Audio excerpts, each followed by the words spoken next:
Hey, muchos saludos para mis queridos y queridas estudiantes de la escuela del curso de estudio para la clase que se va a dar en Denver, Colorado. Mi nombre es Armando Rodríguez, yo soy pastor y profesor. Soy pastor en la Conferencia de la Florida y enseño con el curso de estudios del Seminario Evangélico Teológico de Garrett. Para mí es una gran alegría comenzar esta clase que vamos a tomar juntos. La clase es la primera clase de Biblia para el primer año. Antiguamente se llamaba el pastor como intérprete de la Biblia. Ahora solamente se llama Biblia 1.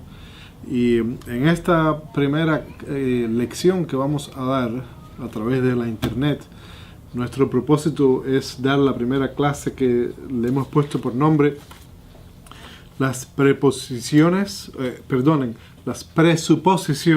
importantes en nuestro estudio de la Biblia.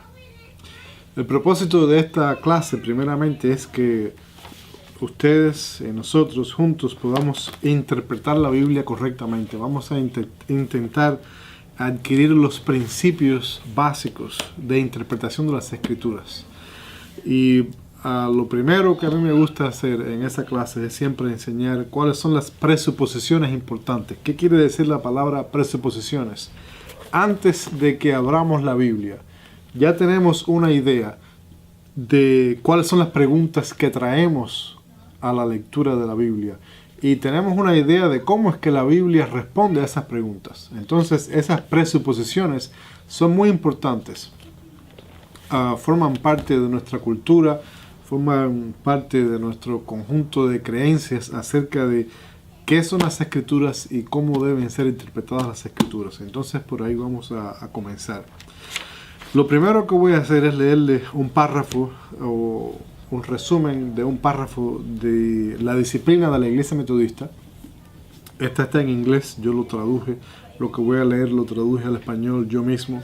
Es el párrafo 105, donde habla de las directrices teológicas, las fuentes y los criterios. ¿Cuáles son las directrices teológicas que tenemos en la Iglesia Metodista y cuáles son las fuentes y los criterios que utilizamos para establecer esas directrices o creencias teológicas? Y lo primero que encontramos ahí, en ese párrafo 105, es que los metodistas y las metodistas unidos compartimos con otros cristianos y cristianas la convicción de que las Escrituras son la fuente y el criterio primarios para establecer la doctrina cristiana. Es decir, para establecer doctrina cristiana siempre comenzamos con las Escrituras. A través de las Escrituras, el Cristo vivo nos encuentra en una experiencia de gracia redentora. Estamos convencidos de que Jesucristo es la palabra de Dios viva en medio nuestro, en quien confiamos en la vida y en la muerte. Quiere decir que cuando leemos las Escrituras, un milagro ocurre, y es que el Espíritu Santo está presente en esa lectura, y el Espíritu Santo actúa como el intérprete que nos ayuda a comprender qué es lo que el mensaje de Dios nos está tratando de decir para el día de hoy. Estas Escrituras, lo principal que hacen es darnos testimonio acerca de Jesucristo. Cuando hablamos de Jesucristo, estamos hablando de la palabra de Dios con mayúscula. En el Evangelio de Juan, el capítulo 1, ahí se nos dice que el verbo o la palabra de Dios se hizo carne. Eso es una referencia a Jesucristo. Jesucristo es el Logos eterno, o la palabra de Dios se hizo carne. Esa palabra de Dios la ponemos con mayúscula. Entonces, esta palabra de Dios, que son las Escrituras, dan testimonio de la palabra de Dios con mayúscula, que es Jesucristo, la palabra hecha carne.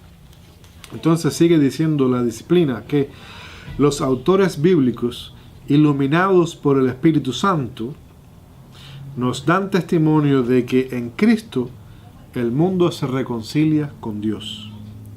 La Biblia da testimonio auténtico sobre la autorrevelación de Dios en la vida la muerte y la resurrección de Jesucristo, así como en el trabajo de Dios en la creación, en el peregrinaje de Israel y en la actividad continuada del Espíritu Santo en la historia humana. Significa que las Escrituras dan testimonio de esa revelación de Dios que precede a las Escrituras. La revelación de Dios precede a las Escrituras, porque antes de que estos libros se escribieron, ya Dios estaba hablando con nosotros desde Adán y Eva, desde el Edén. Dios se revela al ser humano, y las Escrituras es una recopilación hecha por autores inspirados por el Espíritu Santo acerca de esa revelación de Dios con el ser humano, y nos lleva a conocer cuál es la actividad de Dios en este mundo, ya sea, como dice la disciplina, con respecto a la creación, la nación de Israel y la actividad continuada del Espíritu Santo en la historia humana hoy. Entonces, eso es lo que nos dice un resumen de lo que nos dice el libro de la disciplina acerca de las Escrituras, que en resumen, las Escrituras son la primera base del cuadrilátero metodista. Esa palabra cuadrilátero ustedes la van a oír muchas veces mientras estén tomando esta clase y otras clases, todo el curso de estudio, porque el cuadrilátero es fundamental en el metodismo. Y el cuadrilátero significa que cuando vamos a establecer doctrina cristiana en la iglesia metodista, hay 4 fuentes principales, y la fuente primaria son las Escrituras. Entonces decimos que las Escrituras son la fuente principal para establecer doctrina, y hay otras 3 que nos ayudan a interpretar las Escrituras y a conocer la revelación de Dios. Esas otras 3 son la tradición cristiana, o sea, lo que han dicho los padres de la iglesia desde los apóstoles hasta hoy, la tradición cristiana que se expresa a través de los credos, a través de los himnos, a través de los resultados de los concilios de la iglesia. ¿Qué han dicho los teólogos cristianos? ¿Qué han dicho los fundadores de la iglesia metodista, Juan Wesley, Carlos Wesley, acerca de la teología cristiana acerca de Dios? Entonces tenemos escritura, tenemos tradición, y los otros 2 son la experiencia y la razón. Eso se va a ir explicando poco a poco durante todos sus años de estudio en este curso, el curso de estudio para pastores locales. Pero por ahora, lo primero que queremos decir es que la Biblia es fundacional, la Biblia es primaria para establecer criterios de fe y doctrina, criterios de práctica de la vida cristiana, para establecer dogmas. La Biblia es lo principal como fuente de revelación e inspirada por el Espíritu Santo. Ahora, hay 4 presuposiciones que traemos para el estudio de la Biblia. Y este papel, esta hoja, con estas presuposiciones, yo lo voy a hacer disponible para ustedes. Espero que estén escuchando esta conferencia con esta hoja en la mano, y así se pueden ir guiando uno por uno a través de los puntos que yo voy a explicar aquí. Entonces tenemos 4 presuposiciones importantes para el estudio de la Biblia. Y el primero es que, como yo decía anteriormente, la Biblia es inspirada por Dios. Ahora, esa inspiración de Dios no depende de quiénes son los autores. En otras palabras, nosotros no creemos en Mateo, Marcos o Lucas. Nosotros creemos en Dios. No creemos en Moisés. No creemos en Pablo tampoco. Por supuesto, entendemos que todos ellos, cuando escribieron inspirados por Dios. Pero es importante darse cuenta que, independientemente de quiénes sean los autores de las Escrituras, ellos y ellas, en algunos casos pueden haber sido mujeres, ellos fueron inspirados por Dios, no importa quiénes sean, no importa quiénes hayan sido. ¿Por qué explicamos esto? Y es muy importante. Cuando empecemos a estudiar las Escrituras, vamos a ver que es posible que Moisés no escribiera todo el Pentateuco, los 5 primeros libros de la Biblia. No puede haber sido Moisés porque quien escribiera todo el Pentateuco. Sí, muchas partes de él, pero no todo el Pentateuco, porque por ejemplo en el libro de Deuteronomio se narra la propia muerte de Moisés. Entonces sería irrazonable que esa parte donde se narra cómo fue que murió Moisés haya sido escrita por el mismo Moisés. Entonces, ustedes me van a oír decir muchas veces en este curso de Biblia que se llama SE 121, Biblia 1, 121. Me van a escuchar decir muchas veces que hay algunos libros de las Escrituras que no sabemos quiénes fueron sus autores. Se disputa si en verdad, por ejemplo, Moisés escribió todo el Pentateuco. Hay cartas de Pablo que hoy en día no se sabe si fue Pablo quien la escribió o si fueron más bien sus discípulos, los discípulos de Pablo. La carta a los hebreos en el Nuevo Testamento, no sabemos quién la escribió, no tenemos idea. Inicialmente se pensaba que quizás fue Pablo quien la escribió, pero cuando usted la lee se da cuenta, primero porque no menciona a Pablo como su autor, pero en segundo lugar también porque hay muchas diferencias de énfasis en la teología de la carta a los hebreos y la teología de Pablo. Hay muchas diferencias. Entonces, hoy en día no sabemos quién escribió la carta a los hebreos. ¿Quiere decir eso que la carta a los hebreos no es inspirada? No. Todo lo contrario. Decimos que, lo voy a leer, los libros bíblicos son inspirados por Dios independientemente de su autoría. Quien quiera que haya sido el autor, ellos sabemos que este libro, el canon bíblico, canon significa el conjunto de libros que la iglesia entiende que son inspirados por Dios y la fuente principal para establecer fe y doctrina. Independientemente de quienes sean que lo hayan escrito, este canon es inspirado por Dios. Entonces esa es la primera suposición. La segunda suposición es que, número 2, aunque este es un libro inspirado por Dios, también es un libro hecho en conjunto entre Dios y los autores humanos. Quiere decir que la Biblia es divino, es un libro divino y a la vez es un libro humano. Y por lo tanto, este libro o este conjunto de Biblias, esta biblioteca sagrada, las Escrituras, refleja la cultura humana en la cual surgieron. Por ejemplo, vamos a buscar en el libro, la carta de Pablo a los Efesios, en el capítulo 6, versículos 5 al 10. Efesios 6, del 5 al 10, dice así.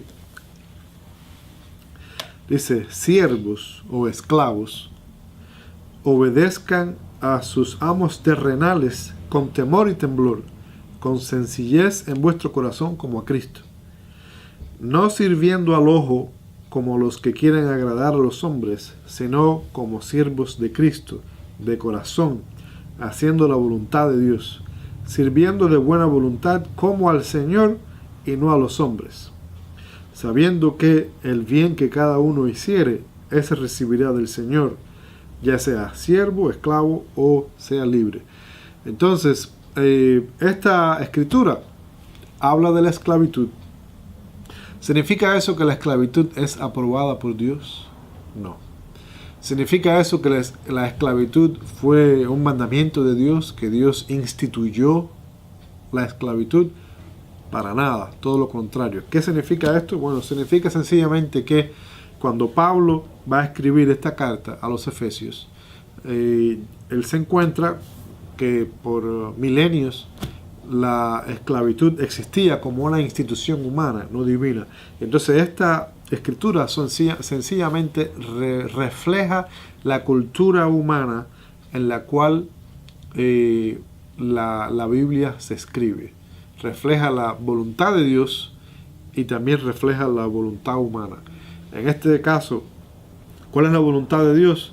Bueno, la voluntad de Dios es que todos nos obedezcamos unos a otros y nos amemos unos a los otros. Esa es la voluntad de Dios. Que los amos sean respetuosos con sus esclavos, los esclavos sean respetuosos con Dios.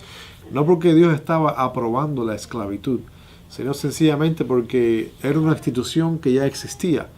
Y la voluntad de Dios es que en todas nuestras instituciones humanas nos tratemos con amor. Con el decursar del tiempo se vio bien claro, y aún en las propias escrituras, en la carta que Pablo le escribe a Filemón, se puso bien de acuerdo que la voluntad de Dios es en realidad que los esclavos sean liberados.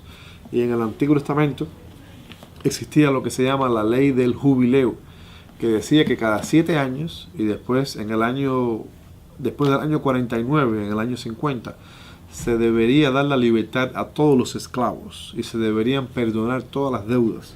Quiere decir que la voluntad de Dios no es la esclavitud. Sin embargo, vemos que las escrituras reflejan la cultura humana.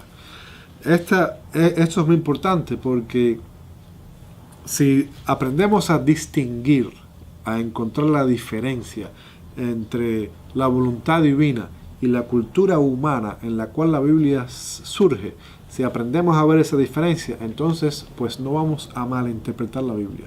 Entonces vamos a evitar lo que ha sucedido muchas veces, que es que la Biblia se utiliza como una excusa para mantener y promover instituciones de esclavitud y de opresión que restan la dignidad al ser humano con el que Dios nos creó, con la dignidad que Dios nos creó, la restan. Entonces es importante recordar que la Biblia no puede ser usada como una excusa. Un profesor mío hace mucho tiempo, cuando yo era jovencito, dijo esta frase que yo nunca he olvidado. Dijo: un texto sin su contexto se convierte en un pretexto. Un texto sin su contexto se convierte en un pretexto. Quiere decir que el texto, que es inspirado por Dios, para poderlo interpretar hay que tomar en cuenta el contexto en el cual surge, para no utilizar la Biblia como un pretexto o como una excusa para oprimir, explotar a otras personas. Entonces, ese es el punto número 2. Ahí yo le puse en la hoja que ustedes pueden leer otros ejemplos. El ejemplo de Colosenses capítulo 3, versículo 22. Primera de Timoteo capítulo 6, versículo 2. Y Tito capítulo 2, versículo 9. Son otros ejemplos donde usted puede ver cómo la cultura humana está reflejada ahí en las escrituras. Esa cultura humana no le resta inspiración a la palabra de Dios. La palabra de Dios, toda en su totalidad, es inspirada por Dios. Todas las escrituras, desde Génesis hasta Apocalipsis, son inspiradas por Dios. No se puede quitar nada y decir que esta parte no fue inspirada por Dios. No se puede decir eso. Pero a la vez también tenemos que reconocer que toda la escritura, desde Génesis hasta Apocalipsis, refleja la cultura humana. Y de ahí es donde se necesita entonces la tarea de interpretación de las escrituras, la cual solo se puede hacer con la ayuda del Espíritu Santo. El tercer punto que tenemos en estas presuposiciones para el estudio de la Biblia es el siguiente. Dice así: la Biblia es un libro perfecto en todo lo que se respecta a la salvación y a la fe, pero no es un libro de ciencia. No es ni siquiera un libro de historia en la forma en que nosotros entendemos historia hoy en día. La historia hoy en día tiene que tener extrema exactitud. Las fechas tienen que estar correctas, las horas, e inclusive todo tiene que demostrarse con papeles, con evidencia arqueológica, con evidencia científica. La historia hoy se ha convertido ya también en una rama científica, una rama de la ciencia.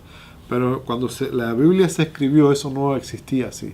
Ese deseo por exactitud no existía. El propósito no eran los números, sino el propósito era dar la voluntad de Dios, manifestar cómo Dios está presente en la situación humana.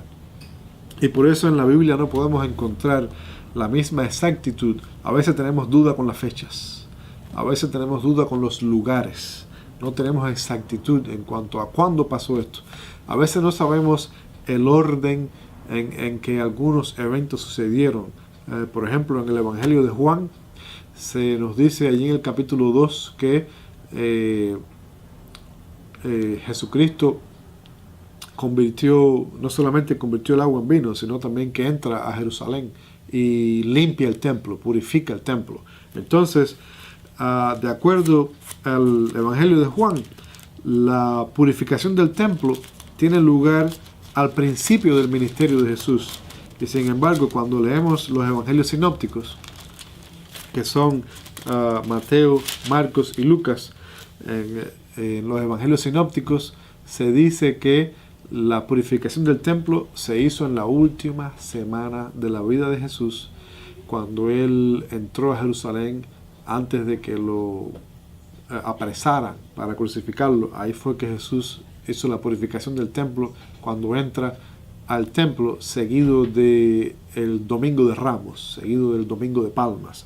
Y en el Evangelio de Juan, como lo decía, capítulo 2, versículo 13 al 22, la purificación del templo ocurre mucho antes, al principio del ministerio de Jesús. Entonces, la Biblia no es un libro de exactitud histórica, tampoco es un libro de ciencia.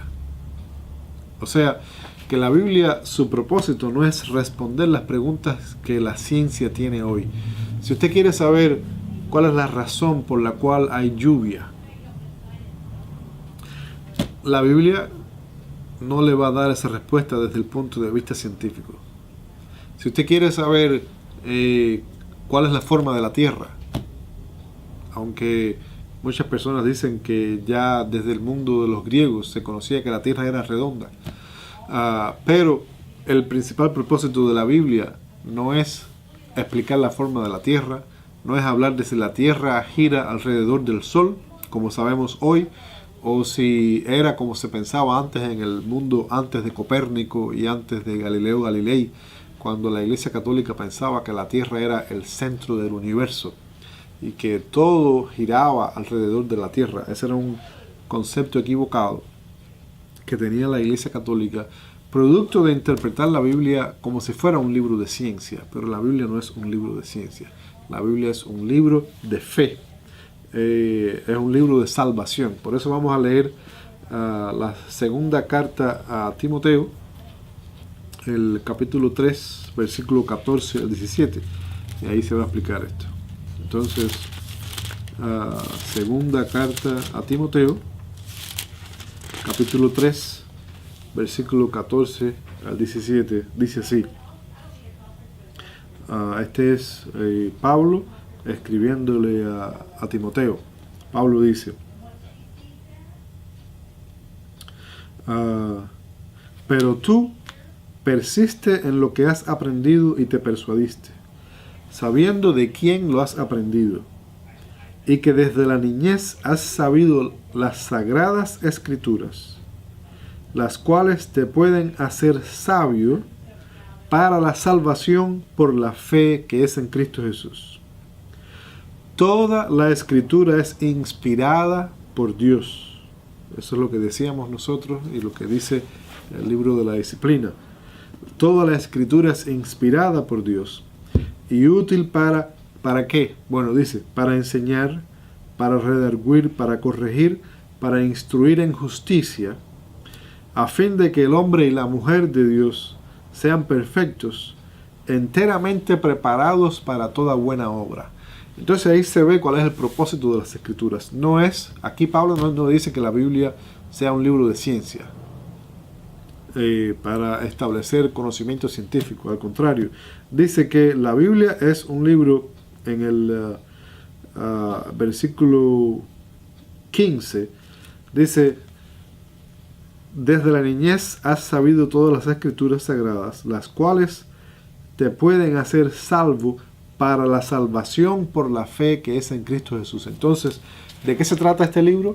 Es un libro de salvación, es un libro de fe, es un libro de gracia, donde se nos habla del plan que Dios ha trazado para nosotros tener salvación. Es un libro de conducta, es un libro de moral, de ética, en el cual se nos dice, versículo 17, para que el hombre y la mujer de Dios sean perfectos, enteramente preparados para toda buena obra. O sea que este libro nos enseña a conocer la voluntad de Dios para nuestras actividades humanas. ¿Cuál es la voluntad de Dios para hacer buenas obras?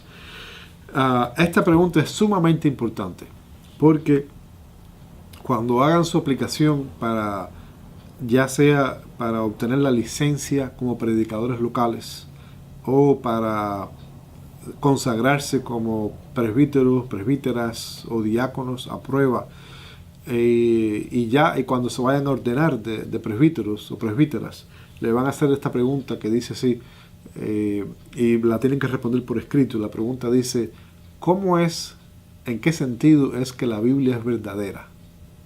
¿En qué sentido es que la Biblia es verdadera? Y es importante ahí no decir que la Biblia es un libro de ciencia, explicarla. ¿Cuál es la relación entre la Biblia y la ciencia? La ciencia responde otras preguntas que no es el propósito de la Biblia responderlas. No quiere decir que haya contradicción ni que la Biblia sea anticientífica, pero el propósito de la Biblia es hablar de Jesucristo, hablar de nuestra relación con Dios, de nuestros pecados, cómo el ser humano, a pesar de ser creado a imagen y semejanza de Dios, nos descarriamos, como Pablo dice, todos nos descarriamos como ovejas. Y el libro de Isaías dice, todos también, Isaías lo dice, Pablo lo está tomando de Isaías, que todos nos descarriamos como ovejas, pero Jehová, Jesucristo, tomó en sí el pecado de todos nosotros. Entonces, la Biblia es un libro perfecto en cuanto a todo lo que tenga que ver con la salvación humana y con la fe, pero no podemos decir que la Biblia sea un libro de ciencia. De hecho, cuando comparamos las escrituras con la ciencia, vemos que hay diferencias y no podemos tomar la Biblia como un libro de ciencia. Por ejemplo, este es uno de los ejemplos más controversiales, pero estamos aquí para aprender y para discutir estas cosas. En el libro de Génesis se dice que, Génesis capítulo 1, que la creación sucedió en 7 días. Bueno, hoy en día la ciencia tendría muchos problemas con esa afirmación. Y no decimos que Dios no pueda crear a la creación completa en 7 días, Dios sí puede. Pero el propósito principal de la Biblia no es decir desde un punto de vista científico cómo fue que Dios la hizo. El propósito de la Biblia es dar una declaración de fe de que Dios es el creador. Todo lo que existe fue creado por Dios. Y muchas personas ya no toman esos 7 días como literalmente días de 24 horas. Piensan que son sencillamente 7 épocas o 7 etapas en la creación. Y el propósito es hablar entonces de que el 7º día Dios descansa. Entonces tiene como esa división en 7 días. Tiene el propósito de decirnos que nosotros también debemos descansar. Es un mandamiento, el 4º mandamiento, que todavía está vigente.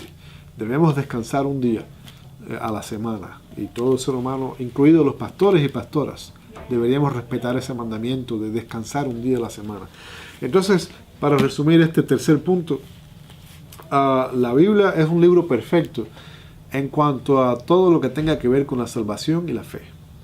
La Biblia me habla del camino a Dios, pero no necesariamente el propósito de la Biblia es explicar las cosas científicas. Después en clase, si tienen alguna pregunta sobre esto, podemos seguir ampliándolo más cuando nos veamos en Denver, Colorado, podemos hablar ahí. El cuarto y último punto en estas presuposiciones importantes para nuestro estudio de la Biblia es entender que la revelación de Dios es progresiva y que continúa hoy en día. Esto quiere decir que Dios se va revelando poco a poco en la historia humana y en las escrituras, y aún hoy en día Dios se continúa revelando a nosotros y nosotras.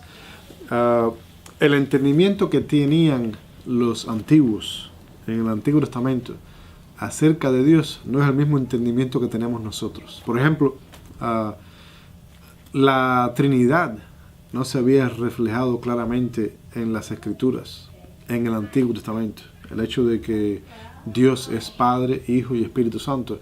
Nosotros comprendemos eso ahora mucho mejor, aún mucho mejor que los discípulos lo entendían cuando estaban escuchando de Jesús. Ellos no comprendían esas cosas. Entonces, poco a poco, a través de las Escrituras y a través de la historia humana hasta nuestros días, vamos entendiendo la revelación de Dios mejor y mejor poco a poco. Para eso vamos a ver el Evangelio de Juan, capítulo 16, versículos 12 al 15. Y ahí vamos a entender cómo el propio Jesús nos dice que la revelación es progresiva y continúa hasta hoy en día. Juan 16, 12 al 15. Dice así: aún tengo muchas cosas que decirles. Este es Jesús hablando él mismo. Aún tengo muchas cosas que decirles, pero ahora ustedes no las pueden sobrellevar. Pero cuando venga el Espíritu de verdad, Él les guiará a toda la verdad, porque no hablará de su propia cuenta, sino que hablará todo lo que oyere, y os hará saber las cosas que han de venir. Él me glorificará, porque tomará de lo mío y os lo hará saber. Noten que está hablando en tiempo futuro. Todo lo que el Padre tiene es mío. Por eso dije que tomará de lo mío y os lo hará saber. Ahí Jesús dice que hay muchas cosas que tiene que hablar y enseñar, pero los discípulos no la pueden entender, no la pueden sobrellevar. Eran difíciles para ellos. Imagínense que los discípulos ni siquiera entendían que era necesario para Jesús morir en la cruz. Pedro y todos los discípulos querían impedir que Jesús fuera a la cruz. Entonces, la comprensión que tuvieron los discípulos después de Pentecostés, cuando llega el Espíritu Santo, es mucho mayor que la comprensión que tenían esos discípulos antes de Pentecostés acerca de Dios y acerca de la revelación y acerca de la doctrina cristiana. Por eso Jesucristo dice aquí que Él tiene muchas cosas que decirle a la iglesia y a los discípulos, pero cuando venga el Espíritu Santo, entonces el Espíritu hablará. ¿Cuál es la clave aquí? La clave está en que Jesucristo dice que el Espíritu tomará de lo de Él mismo, de lo de Cristo, para hacérnoslo saber. Quiere decir que el Espíritu no puede revelar algo que contradiga lo que ya se ha dicho en las Escrituras. La revelación de Dios es progresiva, va avanzando poco a poco, pero no se contradice a sí misma. Por eso entendemos que este libro es el canon. Quiere decir que hoy en día puede haber revelación. Dios nos puede revelar muchas cosas a nosotros y nosotras. Y como pastores y pastoras, siempre que vamos al púlpito, debemos hacer esta oración y preguntarle: Dios, revélame a mí cuál es tu voluntad. Revélame qué es lo que yo debo decirle a esta congregación. Cuál es la palabra que tú quieres que yo comparta. Y creemos por fe que el Espíritu Santo nos ayuda. Pero esa revelación no puede contradecir lo que ya está dicho aquí. Si lo aclara, si hace las Escrituras más entendibles, más comprensibles, si las pone a nuestro alcance, perfecto, muy bien. Ese es el propósito de la revelación, que conozcamos mejor a Dios y que conozcamos el plan de salvación de una manera mejor y más profunda, siempre que no se contradiga con lo que ya se ha revelado, porque Dios no se puede contradecir a sí mismo. Entonces, espero que les hayan sido de interés y que les hayan provocado a pensar estas 4 presuposiciones importantes en nuestro estudio de la Biblia. En clase la podemos discutir y de hecho les voy a poner una tarea, y esa tarea va a ser que discutan 2 tareas. La primera tarea es que escriban cualquier pregunta de algo que no hayan entendido. Es importante tener preguntas y reconocerlas. No es nada malo tener preguntas. Entonces, cualquier cosa que no hayan comprendido o cualquier pregunta que quieran hacer, escríbanla, pónganla por escrito y la traen a la clase para discutirla. Pero otra cosa importante, otra tarea que quiero ponerle, es que vayan a la disciplina de la Iglesia Metodista y busquen el párrafo número 105. No les doy la página porque la página varía de un libro a otro, pero el párrafo es el mismo. donde se habla de las directrices teológicas y las fuentes y criterios para establecer esas directrices, esas guías teológicas. Vayan allí y lean por qué decimos que la escritura es fundamental, es lo principal, y expliquen en su manera de ver por qué del cuadrilátero, por qué de esas cuatro creencias, de esas cuatro fuentes para la teología, que son las escrituras, la tradición, la experiencia y la razón, por qué es que la escritura es la primera, por qué la escritura tiene la supremacía. Entonces, espero que les hayan gustado esta primera conferencia y vamos a escuchar 3 más. Y otra vez, tengo muchos deseos de conocerlos a todos y todas en Denver, Colorado, y que Dios les bendiga.